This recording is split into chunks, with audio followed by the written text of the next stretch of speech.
Bienvenue dans cette vidéo où on va présenter la cité maudite d'Ulfenkarn. On va explorer son histoire, son fonctionnement, ses acteurs et ses lieux importants. Cette cité a été introduite dans le Warhammer Quest Curse City, ou la cité maudite, et a un design et une ambiance assez lugubre et gothique. Elle a aussi été développée plus en profondeur dans le supplément de jeu de rôle de l'âge de Sigmar, Soulbound. Et pour ceux qui sont familiers avec Donjons et Dragons, c'est un peu la malédiction de Strahd d'AOS, avec une cité de mortels dominée par des vampires et des morts-vivants, mais avec les thèmes et l'ambiance de Warhammer. Cette vidéo pourra donc servir de bonne introduction pour ceux qui voudraient essayer le Warhammer Quest, ou le jeu de rôle, ou si vous voulez tout simplement en savoir plus sur cette cité. Commençons déjà par l'histoire d'Ulfenkarn, qui est assez ancienne, complexe, et a bien souvent été marquée par la mort. Un destin à l'image du royaume dans lequel se trouve cette cité, celui de Shyish, le royaume des morts. L'histoire de la cité commence à l'âge des mythes. Shyish n'était pas encore entièrement sous le joug de Nagash, et les morts coexistaient alors en paix avec les vivants. Trois grandes maisons nobles, les Van Alten, les Vosheim et les Gaunt, quittèrent Azir, le royaume des cieux, pour fonder une cité sur les falaises de l'île de Tsarkorond, une terre entourée par la mer au sud-est des territoires primordiaux et qui se trouvait au large du continent d'Ossia, une après-vie qui va d'ailleurs devenir dans le futur le berceau de l'empire ossiarque. Ils nommèrent initialement la cité Mornefort. Très vite, ce simple bastion devint une cité prospère, un port commerçant où les vivants et leurs ancêtres défunts gouvernaient ensemble. Mais la région de Tsargorond était rude et son peuple devint dur et combatif. Mornefort bâtit une marine redoutable, capable de repousser monstres et envahisseurs. Ce fut cette force qui permit à la cité de survivre à la fin de l'âge des mythes. Mais pas pour toujours, car comme on le sait, l'âge du chaos a fini par arriver. Le ciel se déchira et les démons déferlèrent. Dans tout Shyish, Nagash lutta contre les hordes chaotiques, utilisant les âmes des morts pour alimenter ses sortilèges et lever des armées spectrales. Et même les esprits bienveillants qui guidaient autrefois Mornefort disparurent, engloutis dans une guerre presque éternelle entre les morts et les démons. Malheureusement, sans eux bien vite, la cité n'était plus qu'une ombre de ce qu'elle avait été. Certains nobles finirent par chercher à s'échapper grâce à un antique portail menant vers Azir, mais Sigmar avait déjà fermé ses portes. Coupé de tout soutien, Mornefort dut faire face seul à ses assaillants. Sa flotte réussissa à briser 6 invasions démoniaques. Mais lorsqu'un prince démon de corne, Slon le dévoreur, mena la 7e, les murailles de la cité se transformèrent en lambeaux. Les princes de Mornefort rassemblèrent leurs dernières forces pour une ultime résistance.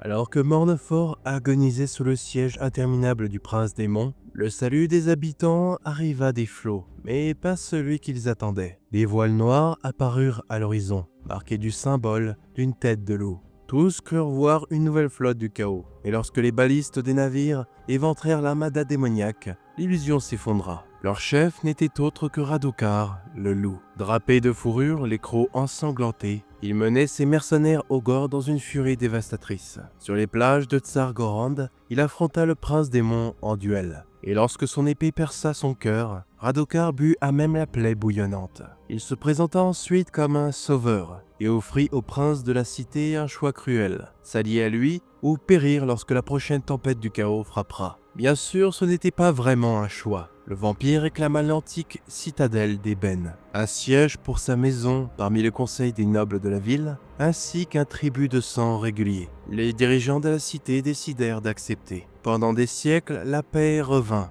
mais c'était une paix quelque peu malaisante. Au fil des générations, la population s'est accoutumée à la soif du loup et de ses serviteurs. Mais on ne peut dénier que la cité a survécu à tout l'âge du chaos grâce à cette alliance. Et avec le temps, Radukar était presque perçu comme une figure protectrice et bienveillante. Mais le loup n'avait pas traversé Tsargorand pour régner sur une simple cité isolée. Il attendait patiemment qu'un ancien présage s'accomplisse, le jour où Mornefort déborderait de magie nécromantique, car une prédiction d'un événement particulier l'avait amené à cette cité. Et un jour, cet événement arriva. Le nécroséisme de Nagash secoua tout Shyish. Une vague d'énergie nécromantique qui a réveillé des milliards de morts à travers les royaumes renforçant par la même occasion la nécromancie, et les mers autour de Tsar Gorand s'évaporèrent, révélant le gouffre béant du Nadir, le point culminant du rituel raté de Nagash. Et la cité se trouvait quasiment à sa porte.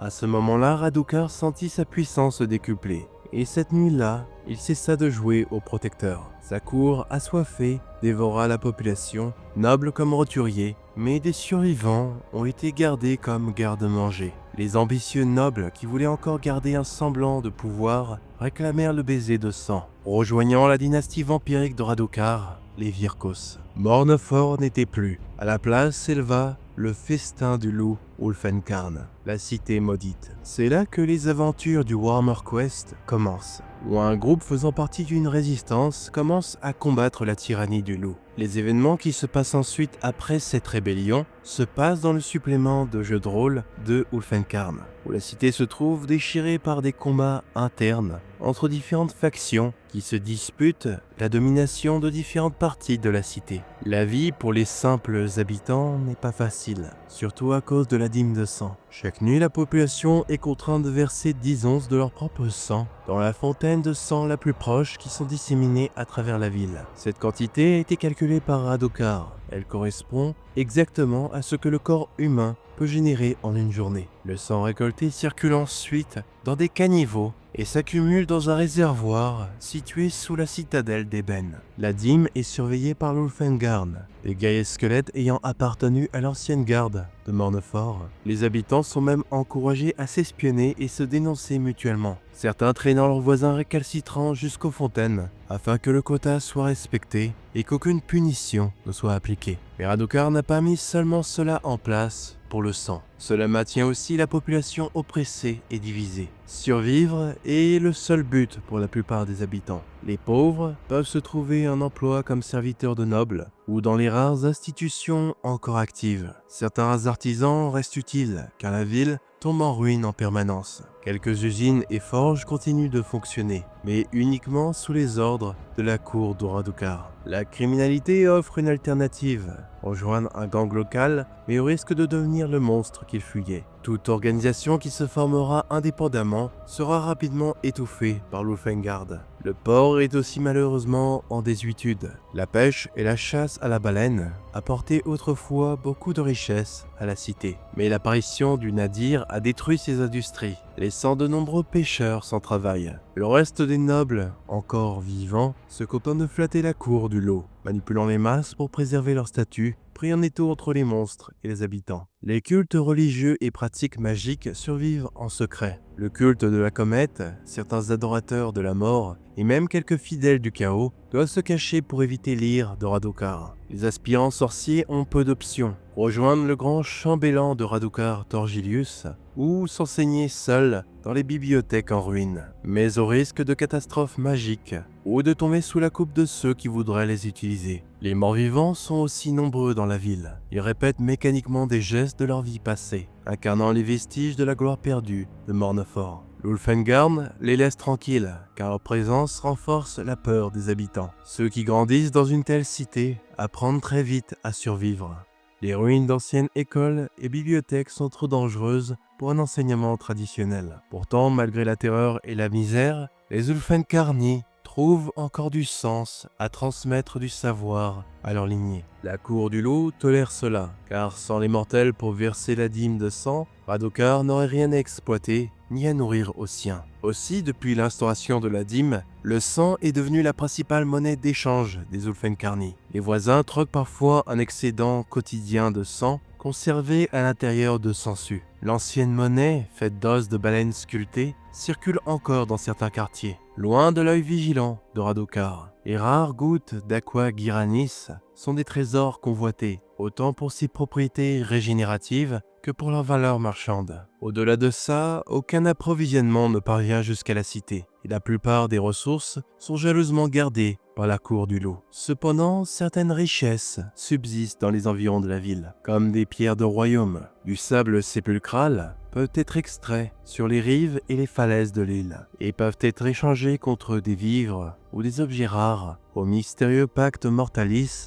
ou à la cour de Radukar lui-même. D'autres pierres comme du célestium ou de la pierre de cycle, dorment encore dans certaines ruines de la ville, les vestiges de l'économie florissante de l'ancien Mornefort. L'état de l'économie en elle-même est entièrement dicté par Adokar. Toute tentative d'indépendance est dangereuse et le moindre faux pas peut coûter la vie.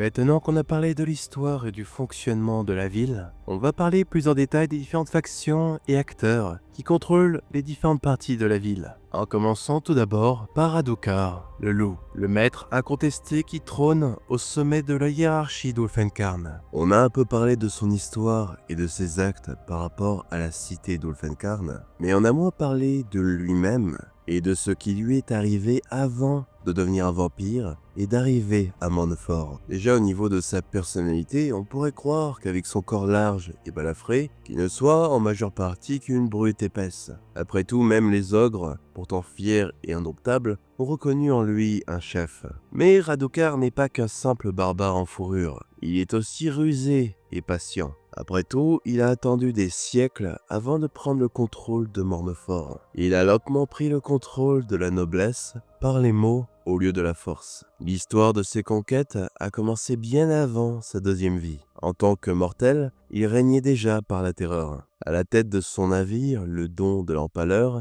il semait le sang et la peur le long des côtes d'Ossia et de Nécros. Mais quand l'âge commença à le rattraper, Radokar chercha un moyen de prolonger sa soif de conquête. C'est ainsi qu'elle se tourna vers la dynastie des Virkos, afin de demander l'immortalité. Les anciens des Virkos acceptaient parfois ce genre de demande, à condition que le mortel prouvait sa valeur. Pour ce faire, Radokar affronta le légendaire loup à deux têtes, Vilnas, gardien d'un antique tombeau. Et malgré le fait d'être encore un mortel qui approchait d'un âge avancé, il a emporté contre la créature. Il porte aujourd'hui encore sur lui sa fourrure argentée. Dans le mausolée que gardait la bête, Radokar trouva aussi une ancienne lame barbelée, ayant appartenu à un ancien empereur vampire nommé Morkan. Ses exploits lui valut d'être accepté parmi les Virkos, qui virent en lui un élu promis à une grandeur inégalée. Guidé par les prophéties des anciens Virkos, Radokar mena de nouvelles campagnes. Il rallia les ogres de Kosarg à sa cause, puis finit par jeter son dévolu sur Tsar-Gorand et la cité de Mornefort. Depuis, il reste majoritairement à la citadelle d'Eben, protégé par sa garde Kosargi et par des phylactères de sable funéraire qui assuraient sa résurrection s'il venait à tomber. Ces phylactères sont d'ailleurs une merveille arcanique créée par un autre personnage dont on va parler un peu après. Mais dans l'ombre, le loup prépare aussi son ascension, qu'il élèvera en un être supérieur, par un rituel macabre nourri par la souffrance incessante de ses sujets. Certains disent qu'il torture ses prisonniers pour perfectionner son étrange rituel, dont la finalisation approche à grands pas grâce au nécroséisme. D'ailleurs, durant la nuit de son apparition, en plus de trahir Ulfenkarn, il a aussi trahi ses ogres Kosargi, qui étaient encore vivants à cette époque.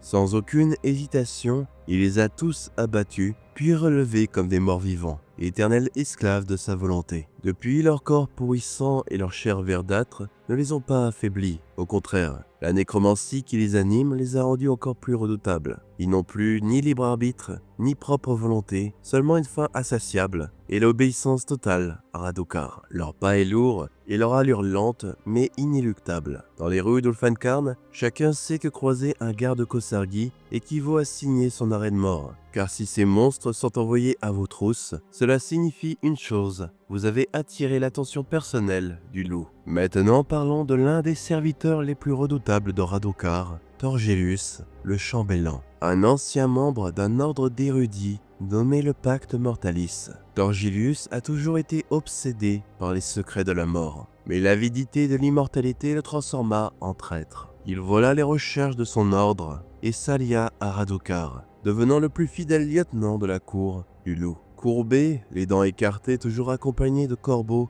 et de vermines chuchotant à ses oreilles, Thorgellus dirige sa propre faction de nécromanciens et orchestre la surveillance de la cité depuis son laboratoire. Il est le créateur des phylactères de sable sépulcral, les reliques qui protègent les membres les plus puissants de la cour et permet ainsi à Radokar de régner sans crainte. Ces phylactères se lient à l'âme de leur porteur et permet une résurrection, ce qui pour des créatures déjà aussi résistantes que les vampires, les rend encore plus dangereux. Ces effets font un peu penser à l'ancienne anneau de Vlad von Karstein dans l'Ancien Monde, bien que les phylactères semblent être utilisables une seule fois. Cela dit, certains puissants vampires comme Radokar peuvent en porter plusieurs. Thorgilus n'est pas un mort-vivant, mais des siècles de savoir et d'expérimentation ont étendu sa vie au-delà de celle d'un simple mortel. Pour lui, chaque acte de cruauté, chaque captif torturé est un pas vers sa compréhension ultime de la mort. Sa vision s'étend à travers les rues, transmises par les chauves-souris et les rats d'Ulfenkarn. N'importe quel signe de résistance attire son attention et c'est là qu'elle se charge des récalcitrants, qui deviennent bien vite des sujets pour ses expériences, qui continuent d'ailleurs encore à ce jour, car il n'est jamais satisfait. Ces phylactères sont encore trop fragiles, et il continuera autant que nécessaire, car comme son maître Radokar, il ne connaît ni limite ni pitié. Dans l'ombre d'Ulfenkarn évolue aussi le Pacte Mortalis, l'ancienne confrérie dont faisait partie Thorgilus. Cet ordre est dédié à l'étude de la mort et des moyens de la défier. Autrefois, il était uni, mais cette société s'est scindée en deux. D'un côté, ceux qui condamnent la nécromancie et considèrent Thorgilus comme un traître, de l'autre, ceux qui le voient comme un visionnaire immortel et maître de secrets interdits. Depuis l'âge des mythes, ces érudits ont cherché à prolonger la vie au-delà de la mort, alors que les Catophrane de la cité de Shadespire utilisaient l'ombre vert de sable sépulcral pour préserver les âmes. Le Pacte Mortalis misait sur la pierre de royaume pour charger des phylactères afin de les lier à leurs âmes et leurs corps qu'ils voulaient garder, contrairement aux Catophrane qui avaient atteint une semi-immortalité, ne conservant que leurs esprits dans leur miroir. Les siècles passèrent, les fondateurs prolongèrent leur existence jusqu'à un certain point. Puis vint Thorgilus, qui osa franchir les limites que ses pères craignaient. Il découvrit que c'était le sang vampirique qui manquait comme ingrédient aux phylactères et attira de nombreux apprentis dans Ulfenkarn. Depuis, la cité est devenue un terrain d'expérimentation morbide. Certains cherchent à perfectionner leurs phylactères, d'autres à créer des armées de morts-vivants capables de balayer leurs ennemis. Même ceux qui refusent de servir Radokar ne sont guère plus cléments, car la soif de pouvoir et de connaissance dépasse chez eux toute compassion. Pour les habitants d'Ulfenkarn, il est impossible de distinguer un allié d'un ennemi parmi les érudits masqués. Chaque membre du Pacte Mortalis a ses propres ambitions et désirs, mais tous sont dangereux. Un regard ou un sort mal choisi et on peut disparaître dans la poussière et les eaux. Ainsi, derrière chaque masque se cache un potentiel tyran ou un scientifique obsédé, rendant la vie des Ulfenkarni encore plus précaire et terrifiante. Un autre des lieutenants de Radokar est le capitaine de l'Ulfengard, Alexander Algrim. Jadis un soldat ambitieux, n'étant en rien remarquable dans sa vie de mortel. Il marchait autrefois parmi les troupes de Mornefort, mais il rêvait d'obtenir le baiser de sang et entrer dans la cour du loup. Il a tenté de trahir ses camarades lors de la montée de Radokar au pouvoir, durant la nuit du nécroséisme. Mais ses ambitions ont été découvertes et il a été exécuté par ses propres frères d'armes, qui l'ont jeté encore vivant en pâture à des rats. Et peu de temps après, il a été relevé par les nécromanciens du loup. Malgré le fait qu'il ait encore son esprit, il n'a aucun scrupule. Après des siècles, il s'est suffisamment rendu utile pour s'être vu accorder un phylactère de Thorgilus, car le capitaine Algrim est devenu la clé du fonctionnement des guerriers squelettes de l'Ulfengard. Il y a aussi encore un autre lieutenant de Radokar qui a un rôle important, et dans les ténèbres d'Ulfenkarn, son nom est murmuré avec crainte. Gorslav, le fossoyeur. Silencieux et inébranlable, il arpente les rues avec sa pelle qui gratte les pavés, emportant avec lui les malheureux condamnés à une sépulture vivante. Personne ne sait exactement ce qu'il est, ni d'où il vient. Certains disent qu'il était autrefois un simple fossoyeur qui a marché si longtemps parmi les morts que son âme s'est fondue à la terre elle-même. D'autres prétendent qu'il n'y a pas un seul Gorslav, mais un collectif de plusieurs fossoyeurs, tous partageant le même masque et la même obsession morbide. Mais le fait est que Gorslav règne sur les jardins de cadavres d'Ulfenkarn. Chaque corps qu'il enterre alimente ses hordes de zombies et nourrit les cryptes sentientes qu'il éveille sous sa garde. Il ne patrouille pas comme Ulfengard, mais frappe avec une imprévisibilité glaciale, suivant des caprices que personne, pas même les vampires de la cour, ne comprend entièrement. Pour sa fidélité inébranlable, bien que mystérieuse, Radukar lui a confié l'un des précieux phylactères de Thorgilus, garantissant que le fossoyeur reste un instrument de pouvoir et non un rival. Parmi la cour assoiffée du loup, il y a aussi certains individus turbulents, comme Dame Annika, la lame assoiffée. Elle a été jadis la maîtresse de cérémonie de Mornefort, mais elle aura troqué son raffinement pour le baiser de sang. Sous ses airs de noble, tremble une créature avide, dont la faim ne connaît aucune limite, bien que la sienne est un peu plus particulière que celle des autres vampires. En plus du sang, elle ingérait aussi de la chamonite, la pierre du royaume du métal. Cette concoction amplifie sa vitesse et sa précision, lui permettant de se repaître encore plus rapidement et de savourer chaque gorgée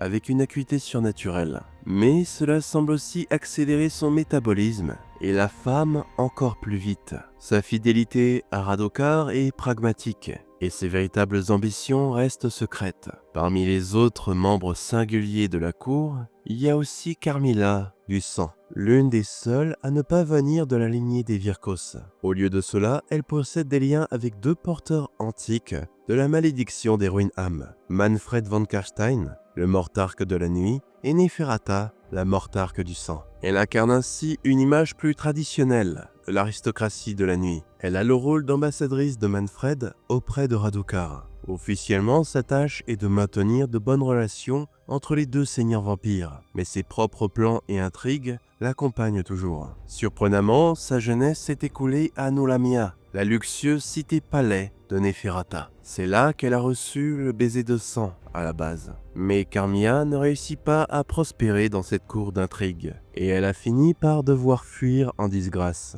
traquée par des assassins. Elle prêta alors allégeance à Manfred, apprenant de lui la doctrine von Karstein, la victoire avant tout, par tous les moyens. Son habileté en contre-espionnage et sa capacité à briser une colonne vertébrale d'un seul geste lui valut rapidement la confiance de Manfred, qu'il envoya comme représentante à Ulfenkarn, car le pouvoir du loup semblait grandir de plus en plus. Et elle cherche justement à découvrir ses plans. Elle observe et mesure la situation grâce à un réseau grandissant d'informateurs parmi les morts mais aussi les vivants. Les habitants d'Ulfenkarn savent que l'on ne peut jamais faire totalement confiance à un vampire, mais le statut d'étrangère de Carmilla lui permet de recruter des alliés plus facilement que ses pairs de la cour du loup. Lentement, elle collecte les informations sur les plans du loup et sur les secrets cachés dans les catacombes de la ville. Parmi les autres membres de la cour, il y a les Sangs Bleus. Il s'agit d'anciens nobles de la ville qui ont choisi l'immortalité plutôt que la mort. En trahissant leur famille, amis et sujets, ils ont obtenu le baiser de sang. Mais même au prix de leur honneur, ils n'ont jamais atteint l'élégance de l'ancienne aristocratie de la nuit. Ces vampires mi-fauves, mi-humains sont constamment sur le fil de la faim qui menace de les submerger. Chaque nuit, ils traquent les rues de la ville en sautant de toit en toit. D'après les légendes, cette mutation animale de la dynastie des Virkos ne serait pas entièrement liée au mortarque de Nagash. Les anciens de la dynastie racontent que Belladama Volga, ancêtre de tous les Virkos, aurait conclu un pacte avec l'entité mort-vivante Runspool, un dieu animal à la forme de loup, et aurait reçu une part de la malédiction Ruinham. Depuis, ses descendants incarnent des traits d'animaux qu'ils vénèrent, principalement le loup, mais certains sont liés à d'autres créatures, comme par exemple Annika dont on parlait plus tôt, qui semble avoir une forme plus liée aux chauves-souris. Ces instincts animaux rendent la maîtrise de soi encore plus difficile pour les Sangs Bleus. Et après le nécroséisme, leurs pulsions se sont encore plus décuplées. Radukar décida d'éliminer tous ceux jugés incapables de maîtriser leur soif, afin de garantir des réserves de sang pour toute sa cour. Dans la hiérarchie de Radukar, les Sangs-Nés servent de chasseurs et d'assassins. Ils traquent les membres de la résistance et troublent fête, combinant leur agilité et leur force animale avec les compétences de duel ou d'escrime qu'ils maîtrisaient autrefois. Parmi les membres Sangs Bleus de la cour les plus notoires sont les triplés Janus, Loria et Ulrich van Alten, membres de l'une des trois familles fondatrices de Mornefort. Il existe aussi une autre forme pour les Sangs Bleus. Ceux qui cèdent totalement à la soif deviennent des Varskir, l'équivalent des Vargeist pour les Virkos. Ce sont des bêtes monstrueuses que beaucoup redoutent.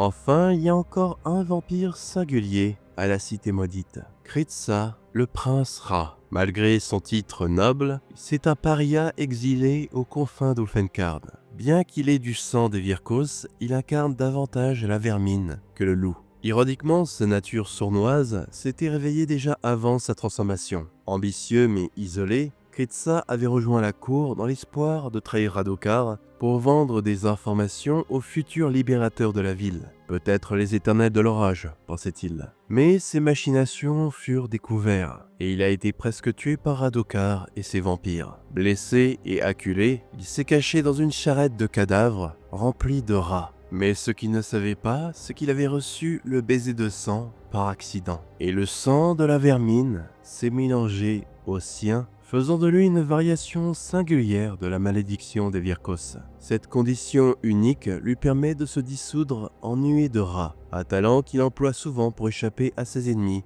et à la vigilance du loup. Kritsa vit désormais dans les galeries souterraines de la cité, entouré d'une nuée de vermine attirée par sa présence. Il fuit à la moindre alerte et cherche à tout faire pour survivre. Il attend patiemment dans l'ombre l'opportunité de se venger. Maintenant qu'on a parlé des morts-vivants d'Ulfenkarn, parlons un peu plus des vivants. Les Ulfenkarni, les natifs d'Ulfenkarn, connaissent peu d'autre vie que celle de la survie. Ils sont nés dans l'ombre des monstres et élevés à craindre la nuit. Entassés dans des taudis immondes, ils dorment malgré les cris et les chasses nocturnes des créatures, puis passent la journée à rassembler assez de nourriture pour subsister. Les habitants ont appris à se taire devant les chauves-souris et les rats, à systématiquement éviter les routes les moins sûres et à compter les façons dont la mort les réclame. Pour eux, l'horreur est normale. Ils versent leur sang dans les fontaines et obéissent aux squelettes de Lofengard.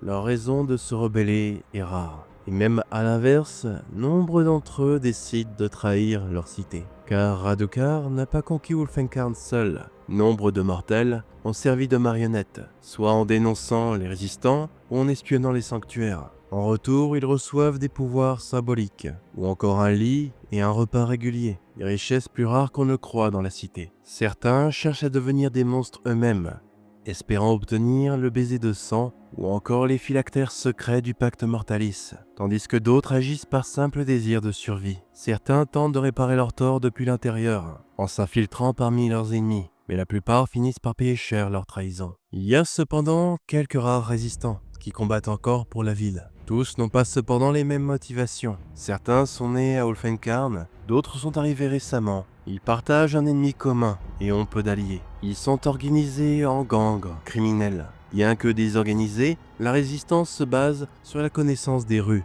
des passages secrets et des ruines de la ville. Ses membres espèrent qu'un jour un chef ou un lieu de rassemblement donnera corps à un mouvement qui puisse inspirer la population. En dehors des natifs, des traîtres et des rebelles, il y a aussi une petite partie de la population qui est étrangère à Ulfenkarn et qui sont venus car ils ont vu une opportunité. Des chercheurs d'artefacts, des chasseurs, des mercenaires, des aventuriers attirés par leur fortune, ou encore les secrets sur la pierre de royaume de Shaish que la cité renferme. Ces étrangers n'ont pas subi la terreur quotidienne du loup, et donc leurs perspectives différentes pourraient provoquer un jour un changement radical. Leur esprit n'est pas encore brisé en un sens, et cela peut être contagieux. Toutefois, leur présence attire inévitablement l'attention de Radokar, et la plupart finissent par entrer en conflit avec sa cour. Et aucun visiteur n'échappe à la confrontation finale. Qu'il soit allié ou ennemi, Radokar ne tolère pas qu'on quitte Ulfenkarn vivant. Parmi tous ces différents profils qu'on a mentionnés, se trouvent justement les héros qu'on peut incarner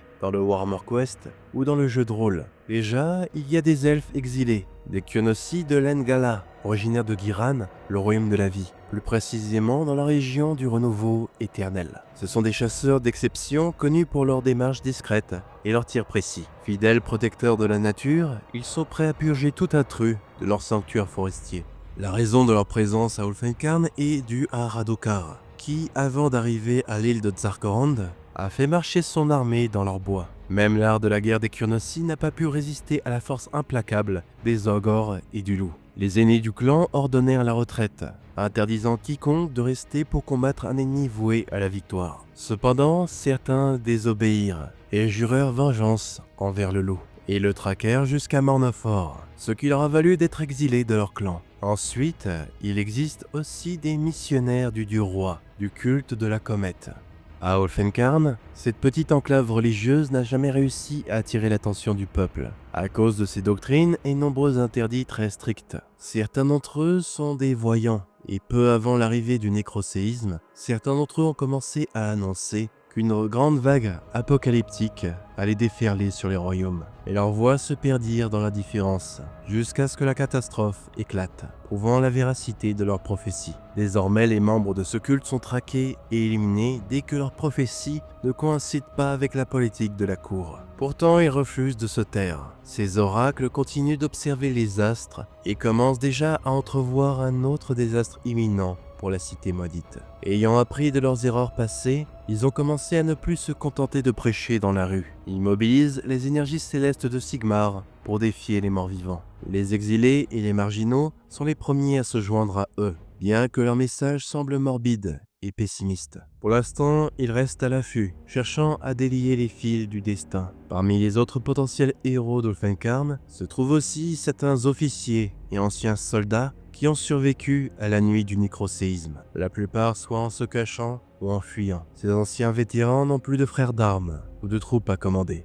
Mais ils ont toujours une expérience tactique et stratégique précieuse. En rejoignant les résistants et aventuriers, ils pourraient être aussi utiles pour les organiser en une force disciplinée, au moins pour protéger les citoyens restants et éradiquer les monstres qui les menacent. Parmi la population, il y a aussi quelques caradrons, majoritairement originaires de Barak Mornar, qui avaient fait fortune en exportant le sable sépulcral de l'île de Tsargrand. Mais l'effondrement de la ville a ruiné les investissements, effacé les richesses et laissé des dettes colossales à ceux qui avaient investi dans cette cité. Les maisons nobles locales ont cessé toute coopération, et donc les Dordains qui persistent ici ont tout perdu, mais refusent d'abandonner ce qui leur revient de droit. Ils bravent les rues sombres de la cité pour récupérer ce qui peut l'être. Déshonorés et raillés par leur père, ils savent que l'échec signifie non seulement une ruine financière, mais aussi le mépris de tous. Car les Caradrons ont une société très capitaliste. Heureusement pour eux, Ulfenkarn regorge encore de dépôts de sable sépulcral. Surtout à mesure que la cité se rapproche du Nadir de Sheish. Ensuite, il reste aussi des survivants de certaines maisons nobles, comme des Venalten, des Vosheim et des Gunt.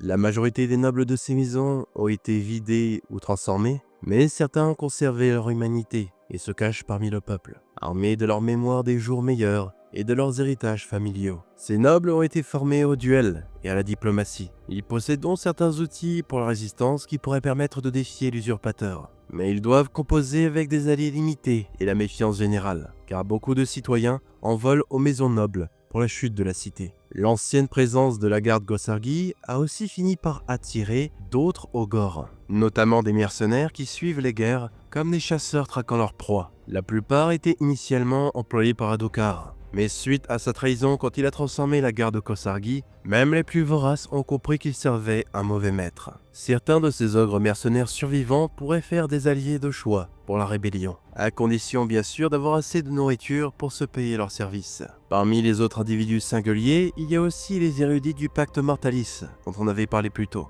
Des mortels suspendus entre la vie et la non-mort, portant des robes funéraires et des masques pâles. Leur connaissance des morts est légendaire, et les malédictions et artefacts qui manipulent sont très puissantes. Des individus qui pourraient donc participer au combat contre le loup, mais leur loyauté est fragile. Cela dit, certains veulent effacer la souillure du sang vampirique qui a touché les phylactères de leur ordre, car ils considèrent cela comme une corruption de leur art. D'autres cherchent à exploiter cette nouvelle découverte à leur propre fin. En somme, le pacte Mortalis est un peu neutre. Selon la situation, il peut aussi bien se ranger du côté de la cour du loup que des résistants. Et pour finir, il y a les chasseurs de vampires, des agents d'élite appartenant à l'ordre d'Azir, une organisation fondée par Sigmar pour protéger les royaumes mortels contre la corruption surnaturelle. Ils sont formés à manier des armes bénites avec des balles en argent et des pieux. Ils sont méthodiques mais aussi paranoïaques et impitoyables. Leur succès repose autant sur leur prudence que leur zèle, qui frôlent parfois le fanatisme, guidés par leur foi, leur haine ou par leur vendetta personnelle. Quelque chose qui a motivé certains d'entre eux à aller chasser à Ulfenkarn. Voilà donc pour les acteurs et factions de la cité maudite. Maintenant parlons plus de la géographie et des lieux importants de la cité. Elle est divisée en quartiers intérieurs et extérieurs, protégée par des murs que nul envahisseur n'a franchis depuis l'extérieur. Les seules entrées publiques sont la porte sanglante à l'ouest et la porte Varn au sud. Toutes les deux sont surveillées par l'Ulfengard. À l'est se trouve la porte hurlante qui est en ruine et repousse la plupart des visiteurs par les enchantements et les spectres qui la hantent. Au sommet de la ville domine la citadelle d'Ébène. Le donjon est l'ultime défense de la cité. Son entrée est protégée par la porte du deuil, et elle est tout aussi bien défendue que les 3 autres portes extérieures. La citadelle est aussi garnie de tours, de catapultes et de balistes, prêtes à repousser les assauts terrestres et aériens. Les cieux sont parcourus de nuées de chauves-souris monstrueuses, ainsi que les virkos agiles de Radukar. Comme on l'a dit plus tôt aussi, c'est aussi là que le sang de la population est stocké. Il y en a suffisamment pour nourrir la cour de Radukar, mais il y a aussi des réserves pour tenir un siège, si nécessaire. Ensuite, il y a le district voisin de Gaunt-Lectern. C'est un quartier réputé comme maudit, et c'est le repère de Torgilus et des nécromanciens du pacte Mortalis. Avant, c'était un quartier habité, mais maintenant ce n'est plus qu'un laboratoire de chair, rempli de bibliothèques corrompues et de lieux d'expérimentation, notamment le bâtiment de Baromark, qui est la demeure de Torgilus, et qui était anciennement un endroit qui avait réuni des artisans, des érudits, des alchimistes, et il y avait aussi une académie. Toujours dans ce même district se trouve aussi un point d'intérêt important, un arbre ancien offert jadis en symbole d'alliance, nommé le cadeau de la branche enchanteresse. Mais aujourd'hui, il est corrompu et saigne d'un ichor rouge, car il a été sujet à différentes expériences macabres. Il semble maintenant porter des fruits de sang utilisés pour nourrir Radukar, ce qui allège parfois la dîme de sang de la population. Non loin se trouve ensuite le district d'Ebonshade, un ancien riche quartier des artistes, qui est aujourd'hui transformé en carnaval macabre. Les morts animent de sinistres parodies d'art, des têtes récitent des poèmes fous, et les rues grouillent de Vargeist et de chauves-souris. Quelques nobles ou artistes désespérés sont encore prêts à payer pour récupérer des œuvres provenant de ce quartier, mais seuls les plus intrépides sont assez fous pour les chercher. Ensuite, il y a le district de Whitemark, juste en dessous. C'était autrefois le cœur du commerce de la cité. Maintenant, le quartier n'est plus qu'un marché à ciel ouvert en ruine, hanté par la faim des vampires et surveillé par l'Ulfengard.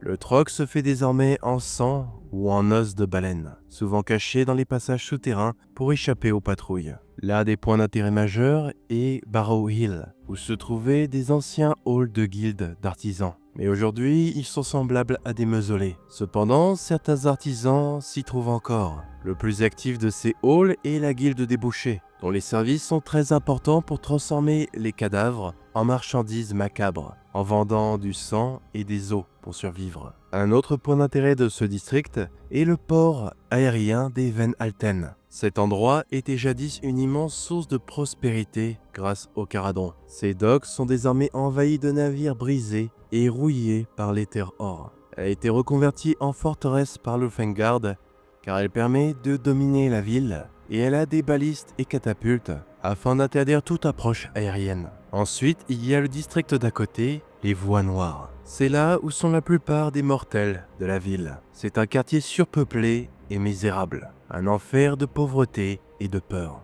On y vit entassé sous la surveillance constante de l'Ulfengard et des créatures de Torgilus. Ce quartier est le cœur saignant de la ville. C'est aussi dans ce district que se trouve le poste de missionnaire de la comète, un petit temple sigmarite abandonné, jadis occupé par les sœurs de culte de la comète. Mais il a depuis longtemps été profané par les agents de Radukar. Il est désormais hanté par des spectres de prophètes qui murmurent des avertissements et des présages. Dans ce quartier se trouve aussi le bosquet du pendu, un ancien quartier qui était peuplé de sylvanettes, dans le temps où la cité était encore alliée avec eux. Maintenant, c'est une forêt noire et dense qui sert de lieu d'exécution publique, ordonné par Radukar. Les corps qui y sont pendus nourrissent les chauves-souris géantes, et l'endroit est devenu un symbole de terreur et de domination. Enfin, le dernier district intérieur de la ville est celui de Vosheim. C'est un ancien quartier noble et luxueux, et aujourd'hui, ses manoirs et ses ruines sont hantés par des vampires de second rang qui ne siègent pas à la citadelle d'Ébène. Ces villas gothiques sont envahies par des spectres. Les mortels n'y viennent parfois que pour survivre ou tenter de récupérer des trésors oubliés. La région reste un territoire dangereux, avec des secrets cachés à explorer. C'est aussi dans ce district que se trouve le terrain de chasse. C'était un ancien parc de labyrinthe qui sert maintenant de terrain de chasse pour les Virkos sans nez et leurs lignées. Certains mortels capturés y sont relâchés pour y être traqués pour le sport. Maintenant, parlons des lieux extérieurs devant les murs de la ville. Commençons par les hauteurs de Mortifus, un ancien quartier aisé qui était construit sur les falaises à l'ouest de Zargorand. Aujourd'hui, ces manoirs sont partiellement abandonnés ou occupés par de jeunes Virkos sans bleu et quelques nécromanciens. Le plus grand d'entre eux est le manoir des Van Alten, l'une des 3 grandes familles fondatrices de la ville. Il est d'ailleurs sous le contrôle du capitaine Algrim et une garnison de l'Ulfengard. Des trésors familiaux et anciens secrets restent encore intacts dans ces sous-sols verrouillés. Quelque chose qui a motivé de nombreux voleurs à tenter leur chance. Au sud-ouest se trouve ensuite le Ruenland, la nécropole principale d'Ulfenkarn, autrefois le district des Fossoyeurs et centre funéraire. Depuis le nécroséisme, il est naturellement dominé par les morts-vivants. Zombies, squelettes et spectres parcourent les tombes et les temples, transformant ce lieu de repos en un lieu un peu trop animé. C'est aussi à cet endroit où se trouve le Jardin des Corps, un lieu qui entoure un ancien temple de Nagash. C'est là que Gorslav, le fossoyeur, enterre les vivants pour les faire renaître. Le sol et les racines y sont corrompus par la magie d'améthyste, rendant la flore elle-même activement hostile envers les intrus. Plus au sud-ouest se trouve ensuite l'étendue. C'était autrefois le district périphérique de Mornefort. C'est maintenant une frontière en ruine, et on y trouve toutes sortes d'individus singuliers. Des mages fous, des prêtres itinérants, des chasseurs de vampires, des parias déformés ou fous, ou encore des cannibales affamés. Il y a beaucoup de meutes de loups et de chauves-souris géantes qui viennent des terres plus sauvages au sud. Et il y aurait même des Vargeist et Varskir errants. Mais des gens s'y aventurent quand même car c'est le lieu où il y a le moins d'influence de la cour du loup. Enfin, le dernier district intéressant est celui du port enthousiaste. À l'époque de Mornefort, les eaux de la baie étaient poissonneuses et propices à la chasse à la baleine. Une grande source de richesse pour la ville. La communauté de pêcheurs était fière et travailleuse, accueillant volontiers les nouveaux venus, prêts à apprendre les voies de la mer. Mais lors de l'âge de chaos, le port a été la première victime, détruit par les forces du prince démon de Korn qui l'avait assiégé. Aujourd'hui, les seules âmes qui survivent encore sont des travailleurs qui entretiennent la flotte de Radukar, tout en pêchant les créatures marines tordues par le Nadir. Ces créatures rendent les eaux dangereuses, et la prudence est de mise. Parmi les lieux qui s'y trouvent, il y en a un qui est assez intéressant, le hall englouti d'Aka Nagash.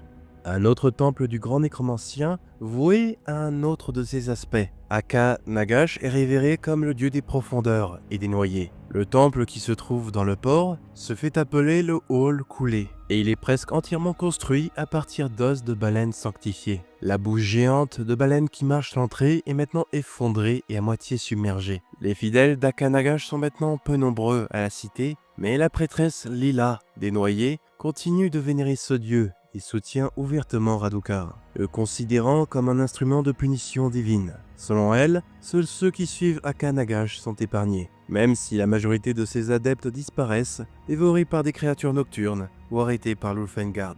Voilà donc pour la géographie générale de la cité d'Ulfenkarn. Il y a bien sûr bien plus de lieux dans chaque district dont je n'ai pas parlé, et même les lieux spécifiques dont j'ai parlé sont très détaillés et ont certains secrets, mais je ne les ai pas dévoilés exprès pour ne pas spoiler ceux qui voudraient faire la campagne de jeu de rôle. Plusieurs districts et lieux ont littéralement des aventures dans lesquelles les joueurs peuvent progresser. Et même les lieux qui n'ont pas entièrement une aventure autour d'eux ont des petits plot hooks ou des accroches narratives qui peuvent être intégrés au reste de la campagne si vos joueurs décident d'y aller. Vraiment, le supplément de jeu de rôle d'Ulfenkarn est massif et vous pouvez vraiment passer plusieurs campagnes dans cette cité. Je la trouve tellement développée qu'il est bien possible qu'on ait un jour peut-être un jeu vidéo dans Ulfenkarn. J'ai aussi mis de côté certains événements importants dans l'histoire du Warhammer Quest et dans les 2 périodes qui suivent qui sont dans le supplément de jeu de rôle. Là encore une fois pour ne pas spoiler les gens qui voudraient tenter le jeu de rôle. En somme, cette vidéo présente suffisamment Ulfenkarn pour que des joueurs qui incarnent des personnages qui sont à Ulfenkarn depuis quelque temps puissent s'y diriger et connaître un peu son histoire. Si ça intéresse certains, je pourrais peut-être faire une deuxième vidéo justement sur les points d'histoire que j'ai mis de côté, ainsi que les lieux et différents secrets d'Ulfenkarn, comme par exemple des artefacts. Ça pourrait intéresser ceux qui s'intéressent principalement au lore et ne prévoient pas forcément de faire le jeu de rôle. Mais donc, si ça se fait, ce sera principalement une vidéo spoiler, attention. D'ailleurs aussi, sans grande surprise, je prévois de faire une campagne à Ulfenkarn. Et donc, si vous avez vu cette vidéo, vous avez un peu aussi les bases pour suivre plus facilement cette campagne. Et oui, je vous ai un peu fait faire des devoirs sans que vous le sachiez. Tel le loup, j'ai trompé votre confiance. Bon, en tout cas, j'espère que vous aurez apprécié cette vidéo. Et merci infiniment aux membres et tipeurs qui soutiennent la chaîne. Vous êtes tel le sang qui me sustente. C'était peut-être pas la meilleure comparaison. Sinon, je vous dis à bientôt peut-être dans les rues de la cité maudite. Et à la prochaine.